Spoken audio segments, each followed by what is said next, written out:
Hello everyone, আসসালামু আলাইকুম। কি অবস্থা সবার? আই হোপ আপনারা সবাই বেশি ভালো আছেন। রাইট নাও আজকে চলে আসলাম হচ্ছে উত্তর ননিয়াছড়া, যে এখান থেকে স্যান্ডমানের উদ্দেশ্যে যাতায়াত করা হয় সেই ঘাটে চলে আসলাম। আসলে এখানে আসার মূল উদ্দেশ্যটা হচ্ছে আপনার এখানে গতকালকে ঠিক এই 10 মিনিট আগে মানে আপনার যাত্রী তুলে আপনার স্যান্ডমানের উদ্দেশ্যে রওনা দিবে।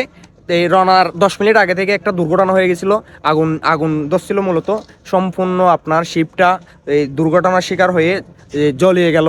তো আপনাদেরকে একটু দেখাতে চাইবো সেই শিপটা, আপনার সাথে থাকেন। সেই শিপের কি অবস্থা হয়েছে আপনাদেরকে একটু দেখাই। আমি এখন শিপের একদম সামনে, আমার চোখের সামনে কিন্তু দেখা যাচ্ছে কত জঘন্যভাবে পুড়ে গেল। আপনারা একটু দেখেন। আসলে উপরে ওঠা যাচ্ছে না, নাইলে একটু উপরে উঠে দেখাইতাম। দূর থেকে একটু দেখাচ্ছি। এ পাশে তেমন একটু পুড়ে নাই, ও পাশে কিন্তু পুড়ে জলে পড়ে গিয়ে আড়া হয়ে গেছে। খয়লা খয়লা একদম খয়লা হয়ে গেছে, এই যে দেখেন। আর একটা দুঃখের বিষয় হচ্ছে মানে শীত তো পড়ে গেল, সেখানে একজন মানে ডিউটি শেষ করে ঘুমাচ্ছিল আর কি। হ্যাঁ, ঘুমানোর সময় কতটা কষ্ট, মানে আমার কথা বলতেও কষ্ট লাগতেছে। সেই মানুষটা আগুন পুড়ে মারা গেল। ঠিক আছে, মানে বলতে গেলেও কষ্ট লাগতেছে।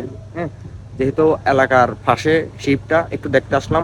আমি একটা জিনিস ভাবতেছি শুধু এটা, হ্যাঁ 10 মিনিট আগে কিন্তু এটা এই স্ট্যান্ডম্যানের উদ্দেশ্যে বের হতো আর কি। যদি যাত্রী তোলার পর যদি ওই অ্যাক্সিডেন্টটা মাঝপথে হতো তাহলে কি হতো একটু ভেবে দেখেন। এই যাত্রী কত ছিল? 194টা যাত্রী ছিল। মনে করেন যাত্রী উঠলো, ঠিক আছে, উঠে মাঝপথে যদি অ্যাক্সিডেন্টটা হতো তাহলে কি হতো একটু ভাবেন তো। সবকিছু কিন্তু আল্লাহর রহমত, আল্লাহ চাইলে সবকিছু পারে। মারার মালিক আল্লাহ, বাঁচার মালিক আল্লাহ। ভেবে দেখেন, শুধু একজন মরছে, যদি যাত্রীরা যদি উঠতো সবাই মানে রওনা দিল স্যান্ডমানের উদ্দেশ্যে রওনা দিল, যদি অ্যাক্সিডেন্টটা তখন হতো, উফ, ভাবতে কিন্তু কষ্ট লাগতেছে।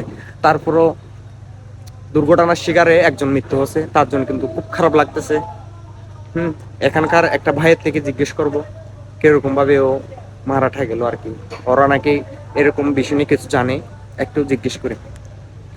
আলহামদুলিল্লাহ মুজাদ ভাইয়া মানুষ গুঙ্গিয়ে তো আর বাড়িতে হারি বেশি যখন দেবো ভাই মানে তোদার লাশ হরিণ মই গিয়ে হরিমা করে ফুরি গিয়ে পুরে একদম ছাই হয়ে গেছে।